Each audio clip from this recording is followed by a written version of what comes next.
Are you a fan of horror movies? Necronomicon Ex Mortis, the Book of the Dead. What about cult classics? Your move, creep. If you are, you'll love Shocking Things. Please search for us on all the major podcasting platforms. To see our social media and a direct link to our podcast, please go to anchor.fm/shockingthings.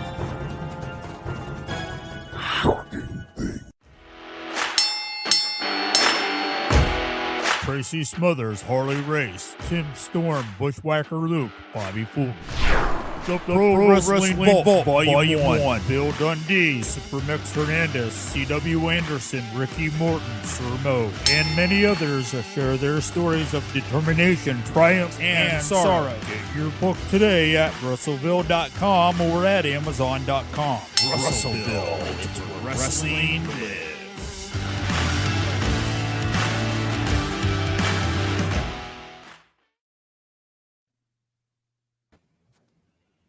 Welcome, everybody, to the PWZ podcast. This is Rick Del Santo, and joining me today, I have a very special guest, someone I've been looking forward to talking to for quite some time now, Flynn Hendrix. How are you, sir? Rick, I am good, man. And if you've been excited to talk to me, you've got some low standards, but I will take it, man. I'm excited to be here. I'm a fan of wrestling down from your area. We'll just say that. Oh, perfect. Perfect. And I live. It's a shame that I live all the way up in Connecticut. Ooh, man, you got to make a pilgrimage to get down here and enjoy that. I was actually ran through there for a brief minute in February. Okay. For just a couple hours. That's it. I was on my way to North Carolina. It took me through there just for on the highway. That was it. Anyways, I want to get to talking about your wrestling career, something that I don't know a few things about you. So before we get into your actual career, tell me about what drew you to wrestling and how did you discover it as a kid? Man, so I'll be honest, my story, you hear the typical stories where everybody sees it and they're hooked right away. I remember seeing it in third grade in 1998. I remember seeing a Stone Cold versus Undertaker match on TV, and I thought it was cool, but I never really stayed hooked to it. And then I remember, a year or so later seeing the This Is Your Life Rock thing. Went on vacation with my family in in the summer of 2000 and was at Bash at the Beach with the infamous Hogan and Jeff Jarrett situation. Didn't remember any of that. Just remember two guys fighting behind me in the stands. But, come January of 2002, Royal Rumble's coming around. Triple H is coming back. All my friends in middle school are just getting hooked on wrestling and they're going to watch the Royal Rumble. I didn't get to do it, but then you start hearing, oh man, The Rock's going to face Hulk Hogan. The Rock's going to face Hulk Hogan. This is once in a lifetime. Everybody wants to be in on it. And I don't want to be left out this time. So I buy in, I watch the pay-per-view with everybody, and I'm absolutely hooked. Then, 2 months later, here comes Judgment Day. Main event is Undertaker and Hulk Hogan. I'm absolutely hook, line, and sinker at that point. You sell me anything wrestling, I'm buying all in. Just early 2002 really sold me on everything wrestling at that point. I understand. That's how I was in the mid to late 80s. As soon as I discovered it, it was my first live show that got me obsessed. Oh yeah. So you couldn't tell me anything. I watched anything that was considered wrestling on TV. Absolutely. And it's addicting. And one of the things too is even if you don't like it, if you go to a live event, even all sports in general, that atmosphere is what draws you into it, man. Because whether you're a fan or not, that atmosphere is addictive. It brings people together, large groups of people, and it's a lot of fun. Mm-hmm. There's always something that's intriguing about it. Yeah, whether it's the crowd doing the wave or it's a certain performer, whatever it may be, something draws everybody in. Right. So I found something interesting today. You were trained by somebody that I grew up watching on television out of world-class championship wrestling. You trained with Cowboy Tony Falk. Yes, sir, I did. Cowboy Tony, Boy Tony, two Falk for sure, man. You run down the list of names, he's had it. So, yeah, he was my original trainer and my original intro to the business. But oddly enough, he wasn't even the first guy I was supposed to train with. He was the third guy. Okay. And it originally was supposed to be Coco Beware after I graduated college. But, come to find out, 15 minutes from my house, there's a wrestling promotion that Tony runs. And a guy that I went to high school with who was a year younger than me had suggested that I get in touch with somebody named Chris Michaels, who I'm sure will come up later in the conversation. But Chris and Tony had a falling out at that time, so he wasn't going to be able to train out of Tony's location. So he said, hey, just contact Tony and tell him you were originally supposed to train with me. And, like 3 weeks after I graduated high school, I got Coco's blessing because he knew Tony. And, he just said, hey, go to Tony because he'll train you right. That's awesome. That's really cool. Absolutely. Yeah. Were you aware of his wrestling at all at that time period? At the beginning, I wasn't, but then, going back and looking, and you see him in the Driver Tony segments with Jeff Jarrett when you go back and start doing all the deep dives, and he's telling stories about I'll say I've seen him at the gym because after 2014 or so, I would see him in the gym, but back in the day, he's telling stories about going to the gym with Scott Hall or working out with the Poffos and all this other stuff. But first match with The Rock, first match with Kurt Angle. He's done all this stuff. He's been everywhere, but he's just never had the contract. He ref Stone Cold's first match. He's done just about everything in this business, but I wasn't aware of all that until I got to know him and started doing more of a deep dive into what wrestling was beyond WWE at that point. Right. What was that's actually a good question. What was the first wrestling you discovered outside of say WWE? Oh man. A lot of stuff, as you were mentioning earlier with the 80s is what I first discovered, Dusty Rhodes Tours of Japan or Harley Race, Jim Crockett Promotions and AWA. Those last two right there are probably the ones that are nearest and dearest, or at least my favorite, because I'll say right now, Shawn Michaels is hands down my favorite performer of all time. The guy that hooked me, reeled me in, and just made me believe everything he did. But after that, you discover Tully Blanchard, you discover Nick Bockwinkel, and you just want to get a deep dive into everything. And that kind of led me to this whole wide world of seeing some of these stars before they came to WWF and WWE, and just having more of appreciation too, because you saw more out of Hulk Hogan in the AWA with Nick Bockwinkel than you really ever did in a WWF match. And it's just different circumstances, but it's cool to see him in a different performance light too. He wrestled a different style than he would, where in WWF it was more of a show. In AWA, it was, I wouldn't say it was less of an entertainment value, but it was, more of a wrestling type thing. Yeah, more looked at as a legitimate great matches. Yeah, exactly. And that was very important to Vern, was making it like it was a legitimate sport. And absolutely, I loved that and respected that as growing up. So you got to work with a lot of notable names over the years as well. Yes, sir. Such as, something that I was interested in. You did a seminar with Pat Tanaka, Bad Company and Orient Express. Speaking of the AWA, what was it like working with him? Man, it was crazy because, truth be told, he was like the second big name that I ever did any kind of learning seminars with. The first was Tracy Smothers, 3 weeks into training. But, doing an all-day seminar with Pat Tanaka was just absolutely mind-blowing, because he showed you better and easier ways to throw arm drags and make them look prettier. And just the way he explained it, the way he showed it, he taught us so much stuff in a 6-hour seminar. And then that same night he was going to be on the show, and the promoter and the booker were like, well, you trained with him today, and I was the only one of the trainees that was actually booked on that show at that point. And they said, I think it'd be good to have you in there with him. Let's get you and this guy named Lee Cross that I trained with originally with Tony. And they put us in there with Lee, with Pat Tanaka and another guy named Lee Condrey. And man, it was a night off. And that night too, actually not only ended up being, my first big name that I actually wrestled with, but it was the first time as a heel in the almost 2 years that I've been working at that point that I got to cut a promo, figured out that I could talk.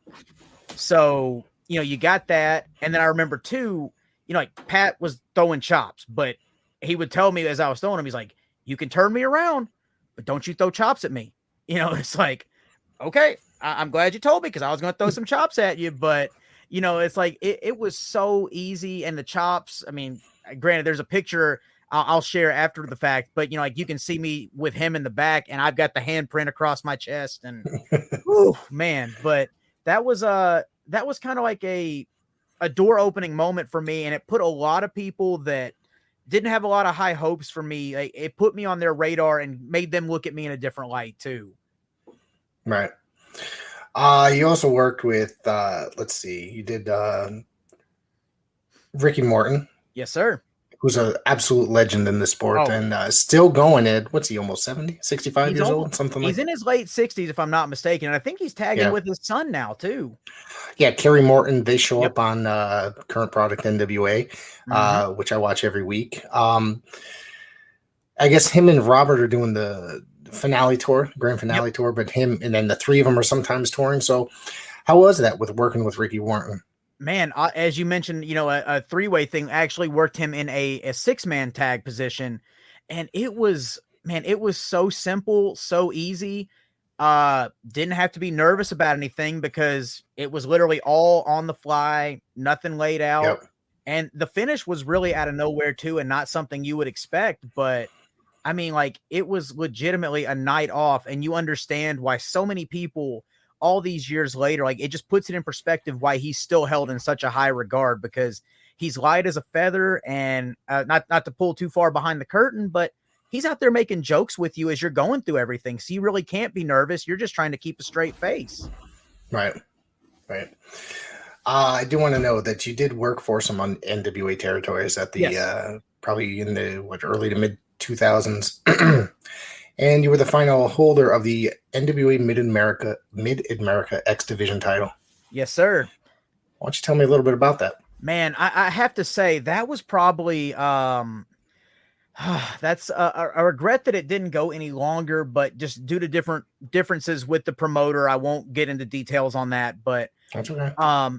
Truth be told, I should have stayed, but I stayed loyal to my friends instead of the promotion. Some stuff was going on there, but man, that was one that meant a lot to me, because that belt, I won it, and then the next night I got my first opportunity at the NWA World's Junior Heavyweight Championship in 2012, and just that belt went everywhere with me, working at other NWA promotions, working against other, at the time, board-recognized champions like the Southern Heavyweight Champion, and just that show even main evented over the World's Junior Heavyweight Championship on certain NWA main event shows as well.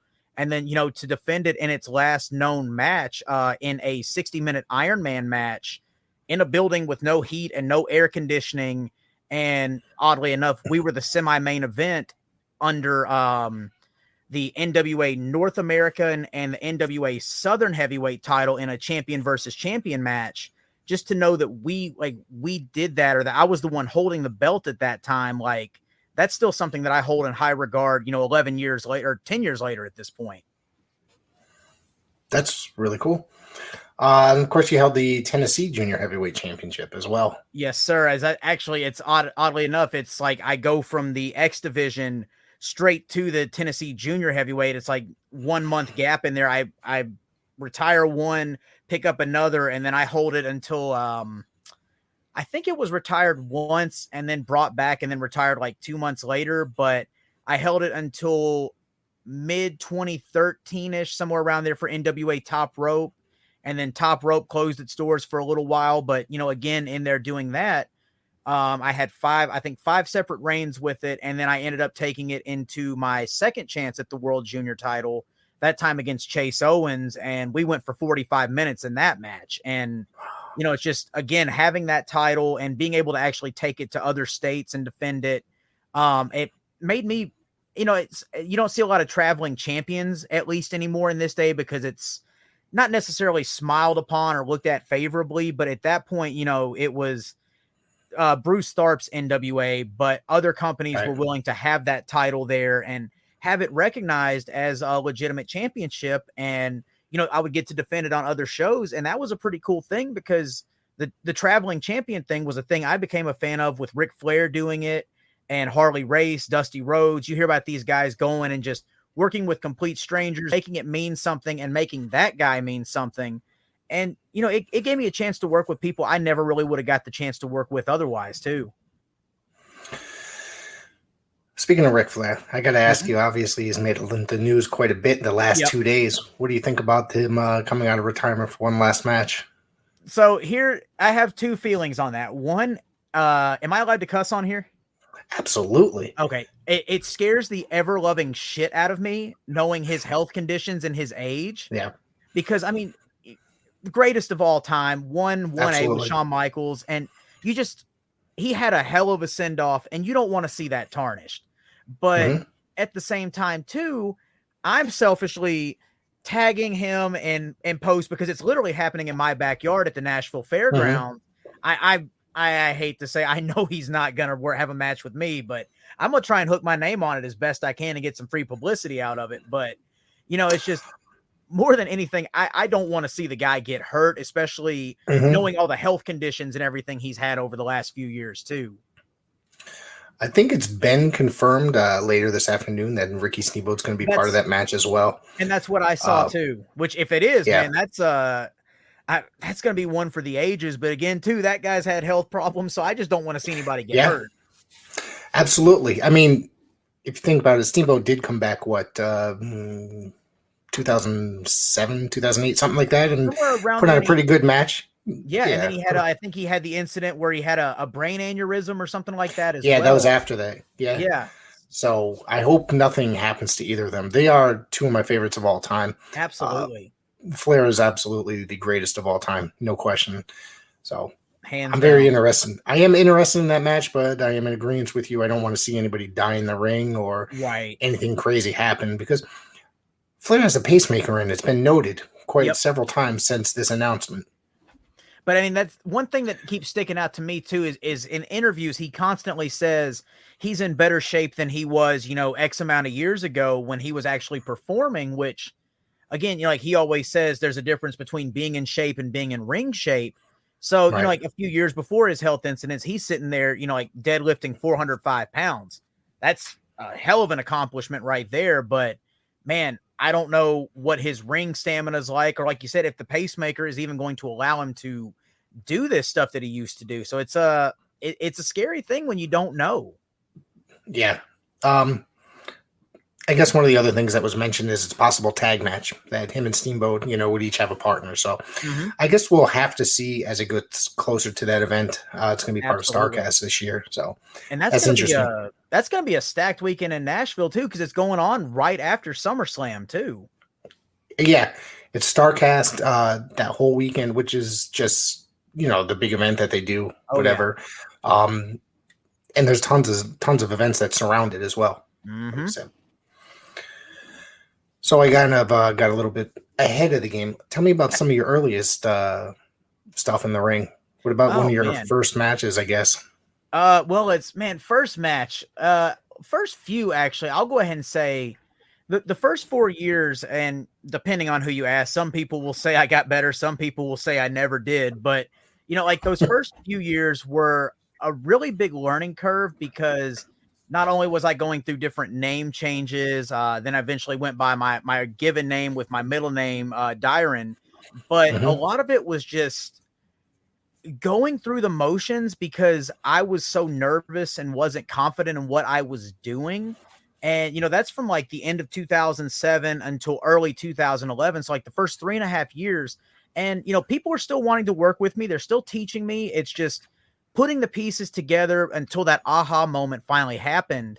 And, once it did, man, it was just, I remember it so vividly, but like, I just remember before that too, a lot of those matches. And unfortunately, some of them are on YouTube if people want to look and laugh, but it's just like you get in there with some veterans, like a Jeff Daniels or somebody, and you're so nervous that they're calling a spot, but it just goes in one ear and out the other. And, you end up embarrassing yourself a little bit, but you take a lesson away from it. And it ultimately has led me to be more confident and also helping, like these younger kids now that I'm working with that blows my mind. Cause 15 years now, I'm considered a veteran to them. That's crazy to think, but having all those experiences that I did, just being so stiff and robotic or being in a match with somebody that was also in my training class when we should have been working with veterans as opposed to working with each other and learning that way instead of learning like trial by fire.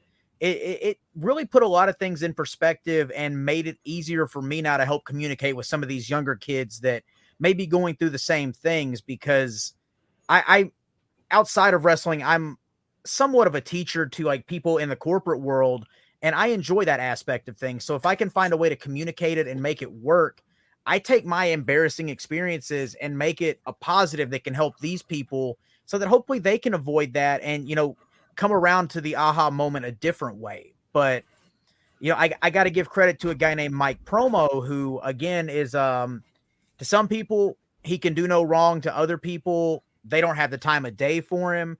But man, to me, he gave me such a grasp on ring psychology, storytelling, and just making it work for the entire room around the ring and not just that front row, to where what you're doing is legitimate storytelling with your body and your physicality, as opposed to just going in and doing the moves. And I remember being in a match with him where everything just clicked, and we ended up changing the finish of the match on the fly, because he told me in the back after the fact, he's like, I wasn't sure if you were going to turn around and, start tagging me back and give me it back, but I'll be damned, you did. And I made the right call changing it on the fly like that. So, congratulations. You've got your man card in the ring now, something like that. But, it's just like having moments like that make all that time, that 3.5 years and all those matches in between to that point, just, they make it worth it. So you are a USWO heavyweight champion, Yes. And was that Tony Falk's promotion? Yes, it I remember was. correctly? Okay. Yes, it was. So. And man, funny story about that too, going back to training with Tony. And the first time I left his promotion, I remember him telling me that I would never be a champion for him. And then lo and behold, 8 years later, I was his final champion. So it's, it's just one of those like full circle moments where like I kind of forced his hand, because they asked me to come back, and I was firing on all cylinders. I had a faction around me. I was getting the most heat, but then it's like the promotion shut down 2 shows after the fact. But I went out as the final champion, and that was just a big damn deal for me. I remember reading about them when they very first started, and I guess they had trouble drawing people at that time period. And I'm talking like really early on. Oh yeah. I think it was like the early 2000s. I think I forget the name of the place, like the Galaxy's Gym or something like that in Madison, but it was right down the street from my house again. And I had no idea that this whole new world of wrestling was right in my backyard. And here's LT that's my age, and he's already, he's performing that young at that point too. It's like, dude, how did you start doing this so young? But he's still doing it today. I came across him today, actually, which I guess leads to my next question. Yep. I was watching NWA Southern All-Star Wrestling when he was on there. So how was Tony Falk involved in that? And I see that you were actually involved in that. Yep. So. The thing was, I actually ended up working with them in around the same time I was the NWA Mid-America X Division champion.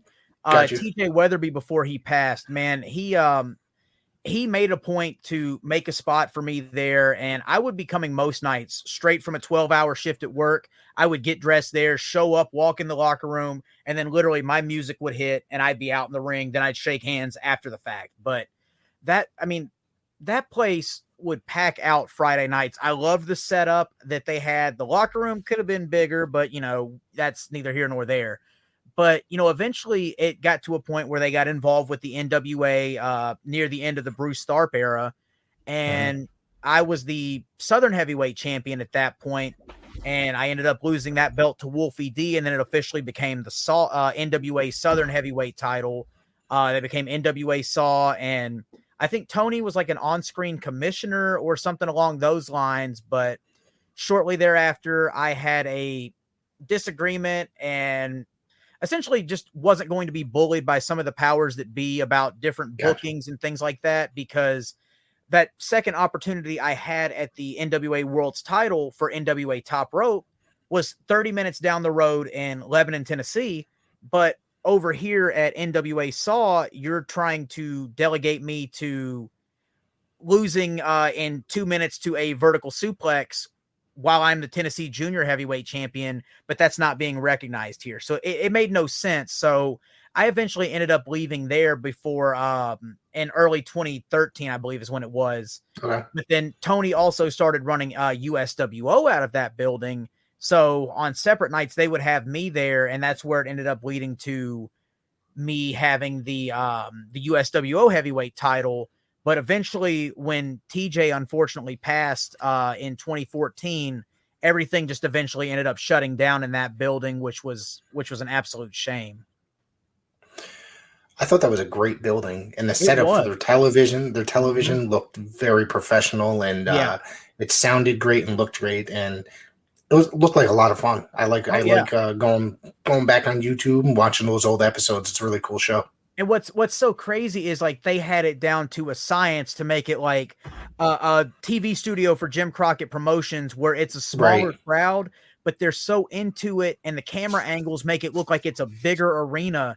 And it just like the intensity and the crowd energy there was so insane that like that when I did get to work there, that was one of the favorite times of my career too. Like it was just, you look forward to that every Friday. You know, there's going to be an awesome show there, and the crowd always brought it, and it made my job as a heel easy. So eventually you, I guess we'll get into podcasting and other such things in a little bit, but you ended up retiring, and then you ended up, I guess this past January coming out of retirement. Did I get the time right? Well, there was a couple other retirements in there actually. Okay. I guess I'm a lesser known version of Terry Funk when it comes to that, but I honestly, I'd originally considered retiring right around the time in 2014 that I got married, and my wife and I were going to, start trying to start a family. And Bert Prentice, God rest his soul, gave me a send off, and I actually got to work against one of my former tag team partners. And, family came out to it. They gave us, like, everybody in the crowd gave us a standing ovation. Bert gave us one, and I thought that was it. But then lo and behold, about 6 months down the road into 2015, Bert has my, former tag team partner, Zack Hartnell, ask, hey, do you want to come work a show for me up in Lebanon? We got a big armory show coming up, and I need a tag partner for Zack. And I hemmed and hawed around it a little bit, but I knew I was going to say yes. So I did, came back and worked for a little bit. And then, again, later that year, we went to some different places between Lebanon, Gladeville, working for Bert, went down to Chattanooga in Georgia, did some stuff there. And then I just eventually stopped taking bookings until this promotion called UPW in Bowling Green comes calling. And that's my friend Randall Shane, and hadn't heard from him in years. But, he says, hey, I'm starting a promotion, and you're one of the top 2 guys that I would like to have, and, start building a promotion around because people haven't seen you in a while. So again, I try to fight the urge to say yes, but I know I'm going to do it. So I just go ahead and say it, get licensed again, let that run its course for about 2 years. And then Zack Hartnell comes up again. He was my last match in November of 2018 for a debuting promotion called Iron Pro. And lo and behold, we're semi-main on that show. And I had no intention of not taking more bookings after that, but I just didn't. I didn't renew my Kentucky license to keep taking bookings the next year.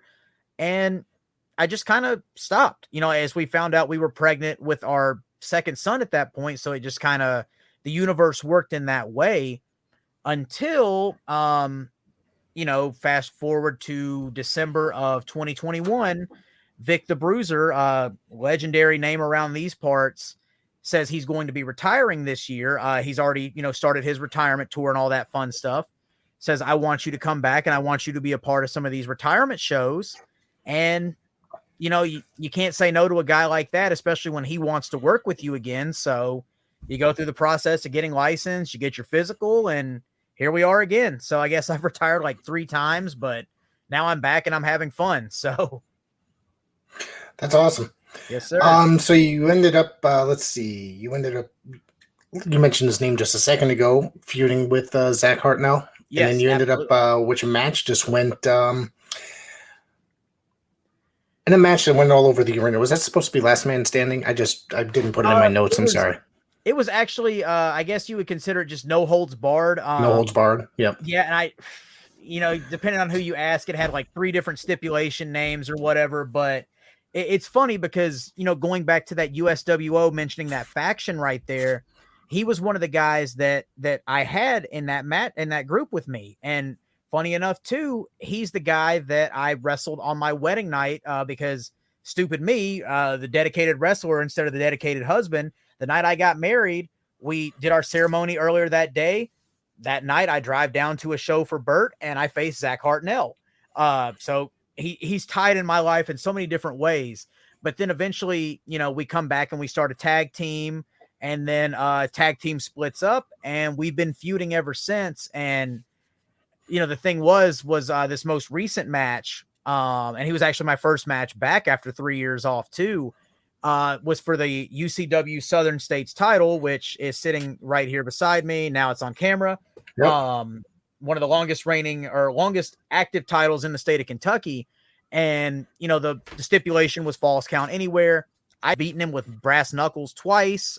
He's been caught trying to use brass knuckles on me. So essentially he was just trying to find a way to guarantee his own victory, and it backfired on him. He ended up dumping me in the trash, but I walked away with the belt, see that. So karma gets him. I'm still champion. But yeah, like that's I think I've got a little bit of a break from that guy now, so I don't have to worry about getting dirty. I can stay sanitary for a little bit, but now I've got to defend this bad boy across all these different fair shows we got coming up. Before we switch directions here, what do you have coming up wrestling wise?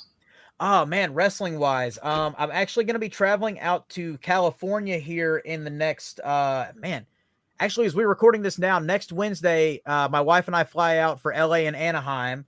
And then when I get back, I'm going to be making some appearances at the Nashville Comic-Con. And then I will start the defending tour on June 8th in Salina, Tennessee. And then pretty much throughout the month of June and early July, I've got 14 different fair dates between Tennessee and Southern Kentucky that I will be defending this, and then ultimately competing for the UCW heavyweight title. And I will also be making some more convention appearances in Lexington, Kentucky as well, with the title for Honors Against Hate. So cool. A little bit all over the place. Yeah, it sounds like you're busy, and I know you're really busy with a lot of other stuff that a lot of your other projects that you have going on. Who needs sleep? I understand. Oh yeah, I wish I didn't need sleep. I wish I could get more of it, but you gotta do what you gotta do. Yeah, I get it. So you also are a voice actor. Yes, sir. So tell me how you got into that and how you like that. Absolutely. So it's really funny how the performance bug really never leaves you. You hear Stone Cold say, or as he said in multiple interviews, he transitioned from wrestling to civilian life. Well, it's hard to get that bug out of your system, especially when you get an adrenaline rush from people, booing you or cheering you or whatever the factors may be. But I just remember randomly being on Facebook, and I see this ad from a voiceover artist named Steve Bloom, who people may be familiar with, like as the voice of Wolverine from the X-Men or Spike Spiegel from Cowboy Bebop. And he was offering a 1-hour masterclass on how to get into voice acting and what he offers with his Bloomvox Studios. And, I knew like my neighbor up the street did voiceover for commercials, like regionally and different things like that. And that's how he paid the bills. And I thought that'd be pretty cool. I've performed before. I've done stage performance. I've done band and all that fun stuff. So I gave it a shot, and what he had to offer really enticed me. So I signed up, and then you get to start doing classes with these people that were the voices of your childhood, like Charlie Adler, Cow and Chicken, Tiny Toons, you name it, he did it. E. Bradley Baker, the guy that does the voice for all the clones in Star Wars Clone Wars, or in Phineas and Ferb, or all these creature voices in Hollywood. I love that show. Yeah, same here. No, my kids loved it, and I just grew up, they grew up watching it, so I always used to watch it. The Phineas and Ferb was one of the funniest. Oh, I'm sorry, go ahead. No, you're good, man. I love hearing stuff like that because it just shows you how like these cartoons and these things have such an impact on all of our lives. But you don't get to know the person behind the voice, and like then you get to meet them, you get to learn from them, and you actually get to thank them for what they did. And like you get to take this knowledge that pre-COVID even may not have been accessible to you because you didn't live in like a Dallas or an LA or a New York, one of these major voiceover hubs.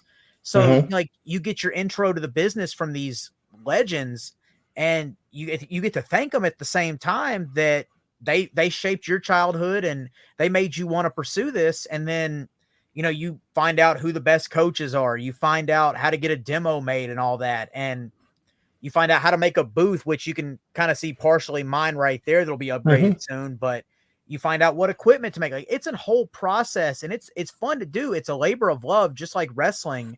And what really blew my mind was just how much wrestling actually prepared me to do things like this, because, it kind of opened your eyes up to the people that were trying to, work you or lead you in the wrong direction, or the people that were being genuine with you.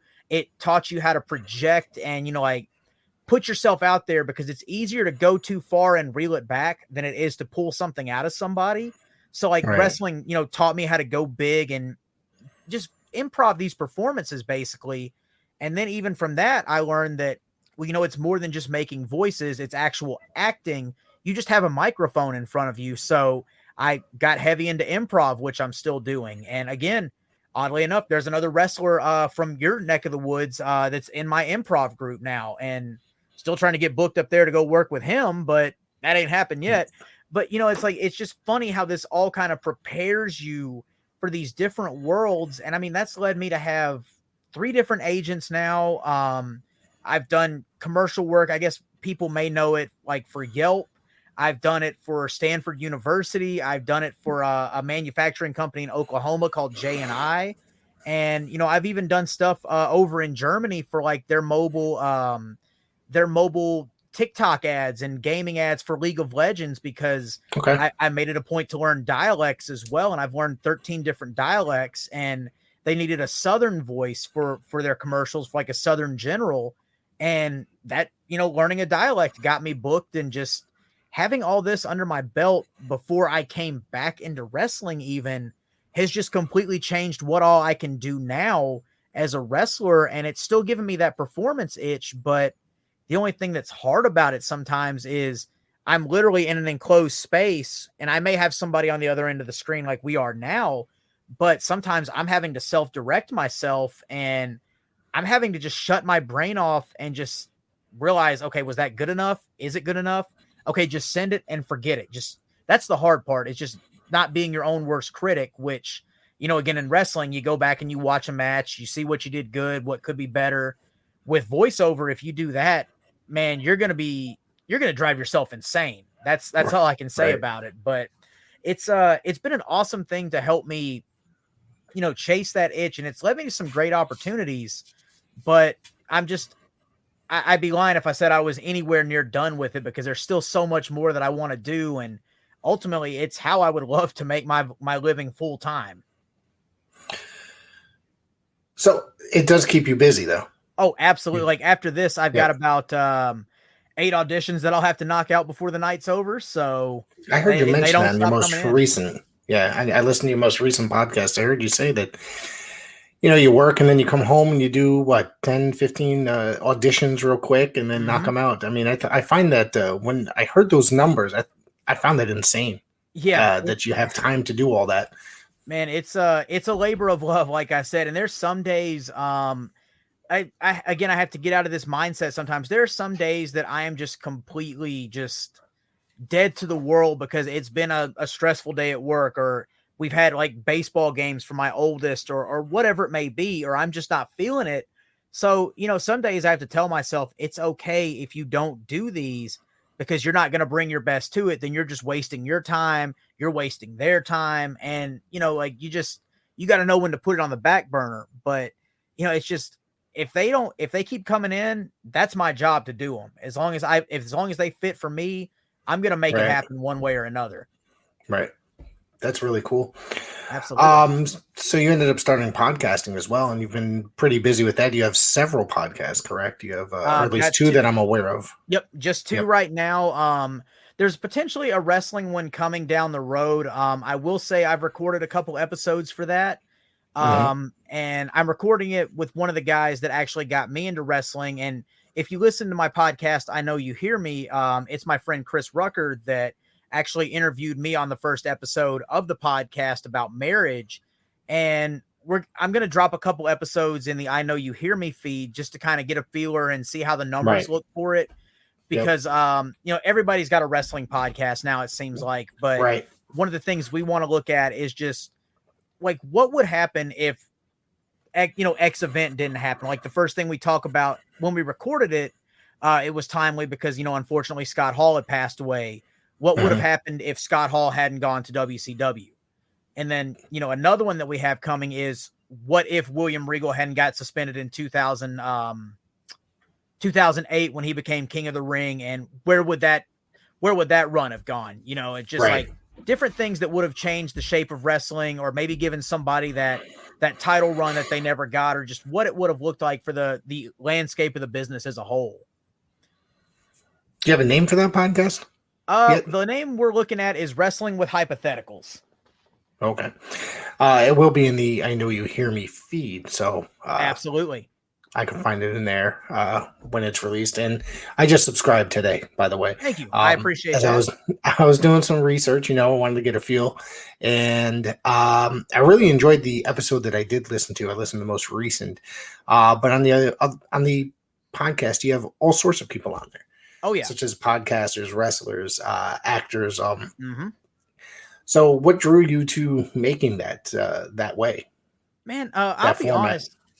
It's a multi-part answer to this because one, it was a big outlet for me to just open up about things that I've struggled with, especially things like, continuing when you don't see the results right away or whatever it may be, and just how other people have overcome that or how they've prioritized their mental health and avoided burnout. And for some of these people, like wrestlers specifically, I mentioned Chris Michaels earlier. Here's a guy that has worked for every major promotion known to man. He's trained a who's who of wrestlers and future Hall of Famers like Brock Lesnar, Randy Orton, John Cena, Batista, you name it. He trained them, but he never got the contract himself. And he's had X amount of injuries that would have retired other people. How does this guy keep himself motivated and keep himself going? Or, like up and coming actors that may have booked jobs, but nobody knows who they are because they didn't book like a giant role on a Pokemon show or something like that, but they're the voice of a Pokemon commercial.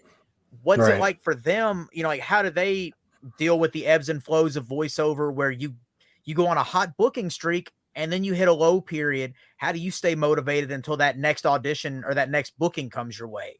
Or, man, I've even talked to my friends that are teachers and just like teachers of the arts. Like, how did you do all this during COVID? How did you teach virtually during COVID and not lose your mind? Like, how did you do that when nobody knew what was going on and nobody really gave a shit about like performing arts during that time when they should have?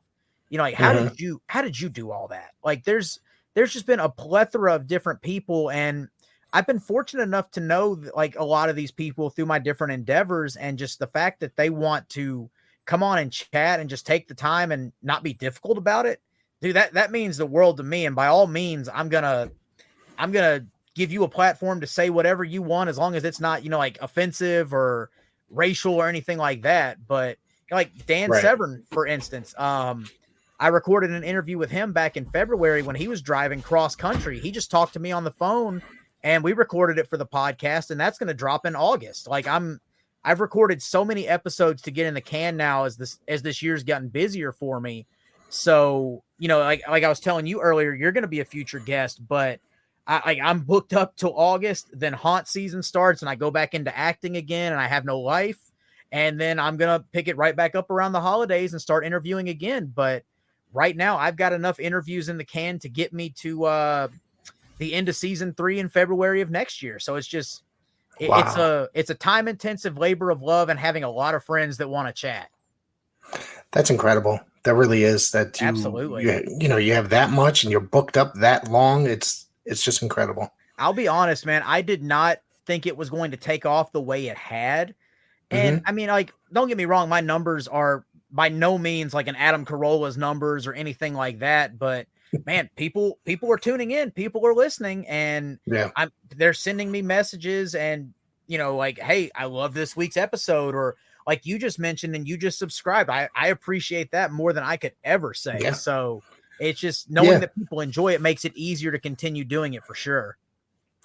I don't listen to many podcasts outside of, like, say, wrestling podcasts or music podcasts, so to hear something different, it's a little bit different, but I really enjoyed it. I mean, I do listen to some movie podcasts every now and again. Right. Shocking things that, I ran the ad for earlier.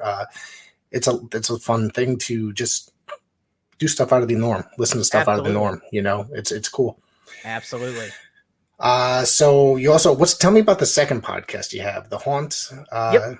That would be Tales from the Haunt. And oddly enough, like last season, fall of 2021, which was probably the busiest and most stressful time of my life to this point. Like I made a bunch of new friends there, and my now audio engineer, Jeff, goes by Just Jeff.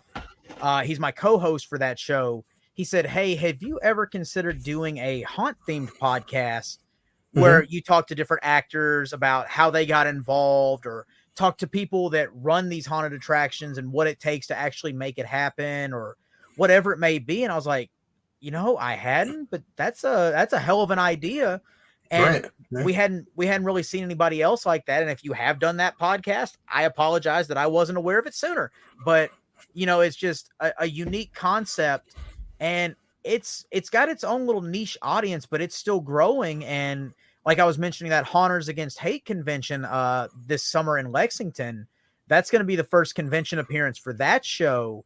And I mean, it's just been so unique because we've not only told our stories, but we've talked to people that were, like in the haunt for like 15, 20 years or so. And now they work on the corporate side of it for like larger known nationwide companies that run haunted attractions, and what it's like transitioning from one to the other, or hiring new actors, or even our first couple of guests ended up meeting each other at the haunt and getting married. So like just talking about what that's like, how you maintain having a 9-to-5 job and work haunt season, because you work 7 days a week at that point. And sometimes you're working both jobs 6 days a week, in what we call Hell Week leading up to Halloween. So how do you function during that? What do you do that maybe we could learn from? And then also too, if somebody wants to get involved at a haunted house, how do they do it? What would your advice be to them? Just, things that people don't really think about, but we get asked a lot while we're in character at the haunt, like, hey, how do I work here? Just giving that to them. Wow. That's cool. Absolutely. It sounds like a lot. It sounds like a lot of fun. It really does. It's a unique experience for sure. All right. So I want to ask you, do you have anything else you want to throw out there today? Anything you want to plug, promote, or? Oh man, let's see here. As far as plugs and promotions go, let's just go down the list, man. I'm on all social media platforms, and my podcasts are on all podcasting platforms as well. Easiest way you can do that is just go to Linktree/the Flynn Hendrix. That's FLYNNHENDRIX. It's got links to both podcasts on all their platforms. It's got all my social media. It's even got links to my Pro Wrestling Tees store and information on how you can order shirts directly. And then you can also keep up with my different upcoming appearances, whether it's going to be at different Comic Cons or the promotion, the fair shows that I mentioned earlier for the UCW promotion. I'll be defending the Southern States Championship, which is back on camera again, somehow, some way, and where I'll be competing for the UCW Ultimate Heavyweight Championship as well. But go check it out, man. I mean, like I said, from the beginning of June till the middle of July, I am going to be booked solid. Then I've got some things at the end of July that I can't really talk about right now, but they will come out in due time. But yeah, man, just go get connected on social media. And if you've got a convention in your area and you want me to come and do a live podcast, tag me, tag the powers that be, see if they can get me in the media room, and I'll make the trip out. So I'm here to perform. I'm here to work. And if you got a promotion that you want to see me perform at, or you just want me to come and you want to boo me, tag me in that promotion, get me in touch, and I will travel. I want to thank you for joining in tonight. Oh, dude, of course. Flynn. I had a blast talking to you. Same here. It really was a great time. And I want to thank you. And I guess that's it. So we're going to get out of here. Thank you, everybody, for tuning in. And don't forget to like, subscribe, share. Goodbye. Ooh, that was fun. Sorry about that. That was fun.